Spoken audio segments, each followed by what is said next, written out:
Apa, ikasle, hementxe gaude berriro. A ber, gaurkoan,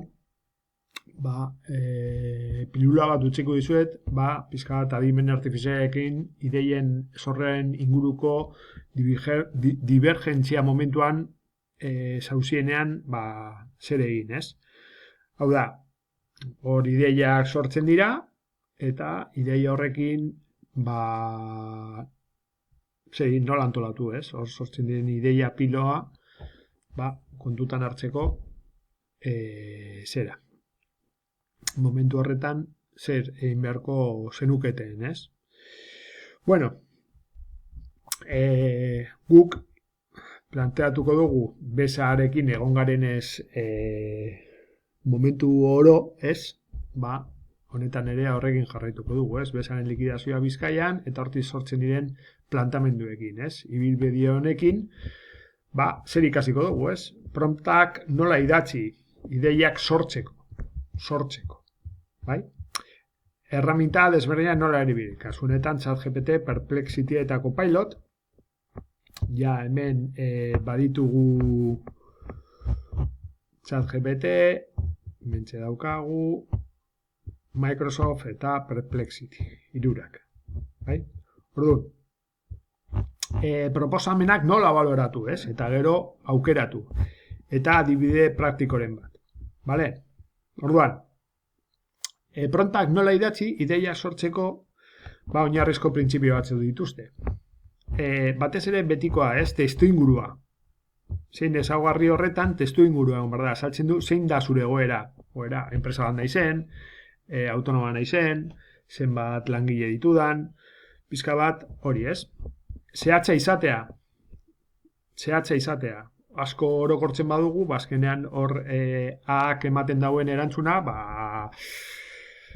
pizka bat oso orokorra da, ez? Mugak ezarri promptean. Baldintzak eta mugak, ez? Eta formatua.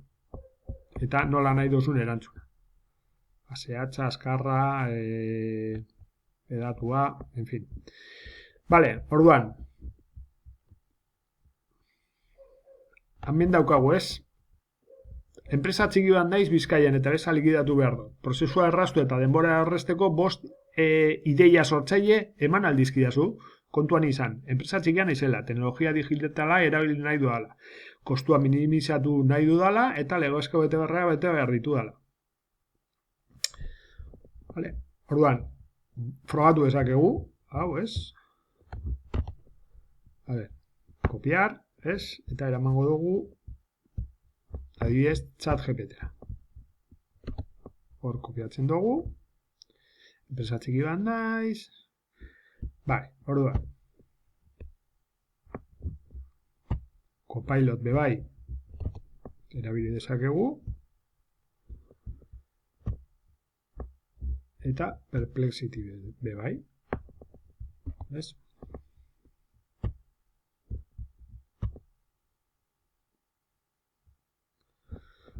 Orduan, gure testuarekin jarraitzen dugu.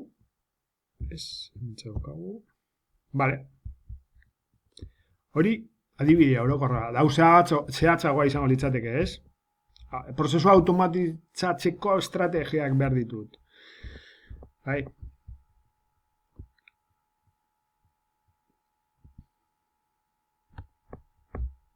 Promptak hobetzeko aholkuak. Adibideak eman. Rolak esleitu. Zu zergetan aditua zara. Aholkulari fiskala, adibidez, ez? Hemen. Urratsak eskatu, urratzeko azalpena eman. Formatua zehaztu, taula, zerrenda, eskema. Vale. Chat daukagu. Perplexity.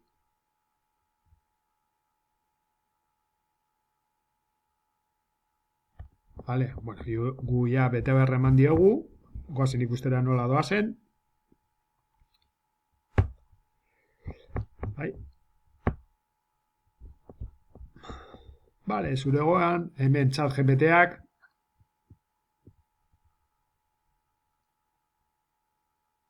Hemen, ideian funtzionatzen duen fakturazio kontabilitate softwarea zahartu. OCR bidez faktura automatikoen erregistroa. zergapeko ordenketen alarma digitalak. Eta Bizkaiko Foru Ogasunen bat ustiketai sistema lortzea. Lortzea ez barkatu, lotzea. Ez? Zer da? Gestorekin dokumentua partekatzeko karpeta digitala. Gestorekin esain da dau aholkulariarekin, ez? Vale, bueno, hau izango litzateke, gero hemen Copilot, lehenengo aukera ematen digu bezkudeak eta automatizatua fakturazio digitalarekin, fakturazio digitaleko sistema, zergen likidazioetareko app mugikorra erabiltzea, hori pizka bat AI bidezko kontabilitate laguntzailea, bai, hau posible litzateke edo ERP batekin edo innovatzeko, bai, interesgarria, bez likidazio egiteko online aholkularitza zerbitzuak eta prestakuntza digital laburra bez likidazio. Lehen ikastaro labur batzuk, Bizkaia.eu zen, beaz, bueno, en fin. Eta Perplexity beste bost aukera eman dizu. Fakturazio software digitalen automatizatu, ticket bai sistema integratu, bez likidazio telematikoa Bizkai bai bidez, gastuen eta tiketen digitalizazioa, aditu asesori digitalekin ordezkaritza online. Bueno, itxoa era, irurek eman dituzten erantzunak antzekoak dira, beraz, bueno, hemen pizka bat berezia, Copilot izan da pizka bat gauza berezitxoak eman dizku AI bidezko kontabilitate laguntzailea, hau beste sistema bat integratu beharko nuke, posible da. Bueno, deia interesgarria daude. Hildora bueltatzen bagara, hemen beste adibide praktiko bat,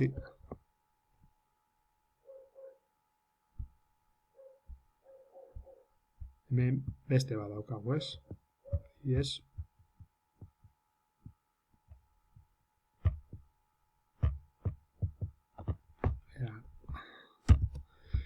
Esaten digun kasu honetan.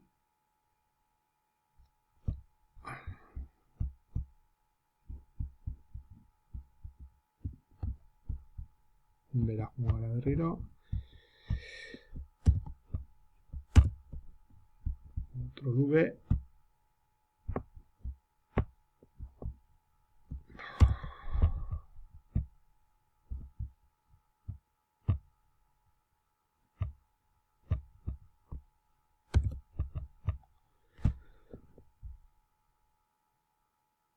Vale, hau pentsatuten bitartean, berriro bueltatzen gara gure eskemara, eta hemen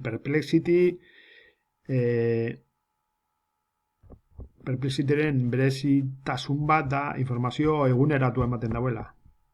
Bai, azkenean, igual agian ChatGPT, erabiltzen daitu pasan urteko datuak eta bueno, gauza zerga arloan, ez da asko aurreratzen holan egunetik egunera, baina, bueno, bai egon daitezkela aldaketa batzuk. Beraz, Perplexity kasunetan, agian egokienetarikoa da, hiruren artean, ez? Hemen, ja gauzak eta zera, promptak eta erantzunak ditugunean, heltzen da proposamenen valorazioa eta aukeraketa, ez? Orduan, hemen ditugu lehentasunezko irizpideak. Ez duzu lehen ideiarekin konformatu behar. Hemen esaten dugu. Ez? Hemen esaten dugu. Kontuz, lehenengo aukera sartu. Bai? Orduan, aplikagarritasuna aplikatu daiteke. Ia bat sartu dezakegu hor, Copilotek eman dauen aplikagarria. Horrek bat 5 puntu eukiko luke, ez? Aplikagarria da hori? Bai, baina ez modu erraz batean, orduan agian biko puntuazioa beharko luke horrek, bai? Hemen galdera batzuk egin ditzazkegu kontuan hartu, adibidea, bai? Eta horri puntuazio bat eman. Hau da, hauek emon dizkiguten galdera hauen zera, gero hausnarketa bat egin behar dugu, eta erabaki zein puntuazioa dekon horrek, erantzun horrek. Bai? Hori da pizka bat bidea, ez? Hori da pizka bat bidea. Orduan, eraginkortasuna, ideia honek benetan konponduko du nire arazoa. Ideia horrek konponduko du nire arazoa. Hemen, erabili ditzazkegu, hemen uzten dizuedan taula batzuk. Bai? Puntuazio hori ikusteko, ez? Orduan, zeinek irabaziko dago? Punturik gehien ateratzen dagoen. Ben dago.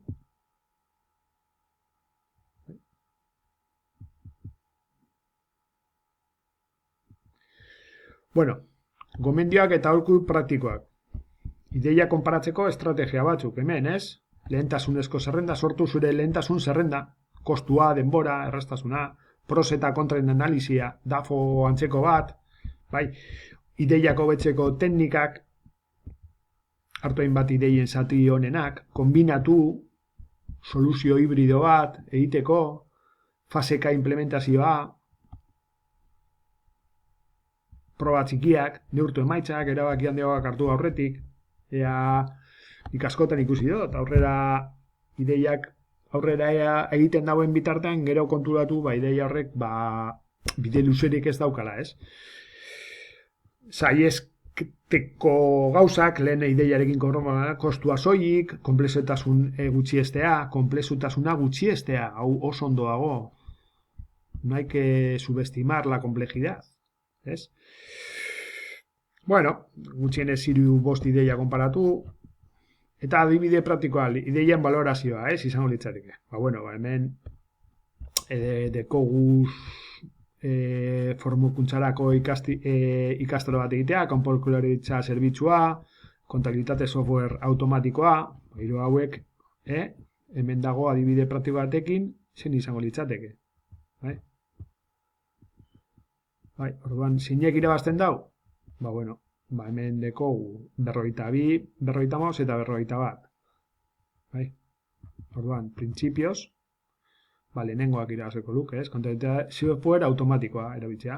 Egin daiteke hau, IRP batekin, asko automatizatzen da kontabilizazio guztia eta zera guztia asko automatizatzen da. Beste gauza da, ulertu behar dugula hor zer jartzen dagoen, ez? Baina bai. Hau zeuentzat, jarduera praktiko bat izango litzateke, aurrera eramatea,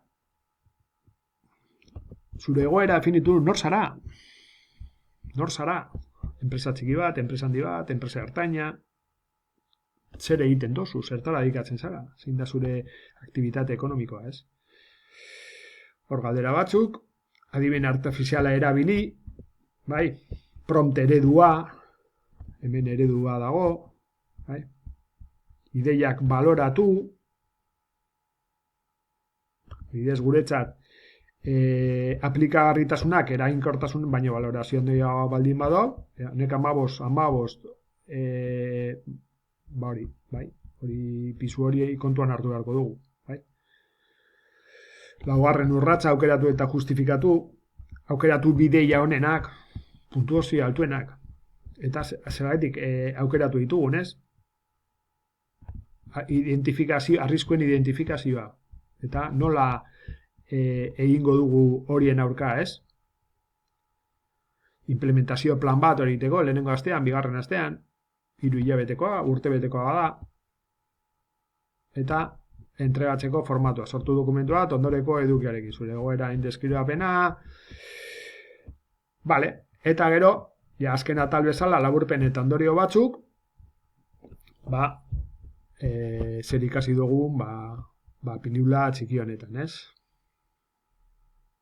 Eta, gauzarik garrantzitsuenekin, ez? Zer ikasi dugu pilula honetan, prontak idazten, errementak erabiltzen, ideiak baloratzen, horatu 3 erabili ditugula, Copilot, Perplexity eta ChatGPT, gako mezuak ez konformatu lehen ideiarekin, irizpide, kriterios objetivos, erabili, ez gustatzen zait, subjetibotasun aldetik, gauzak oso ondo egon daitezke, baina gero errealitatea gure lekuan jartzen gaitu, ez? Proba txikiekin hasi, eta zintzu dira hurrengo urratsak, praktikatu, esperimentatu, konpartitu, implementatu, eta, buen equipo, hau izan da bideoa, venga, eskerrik asko.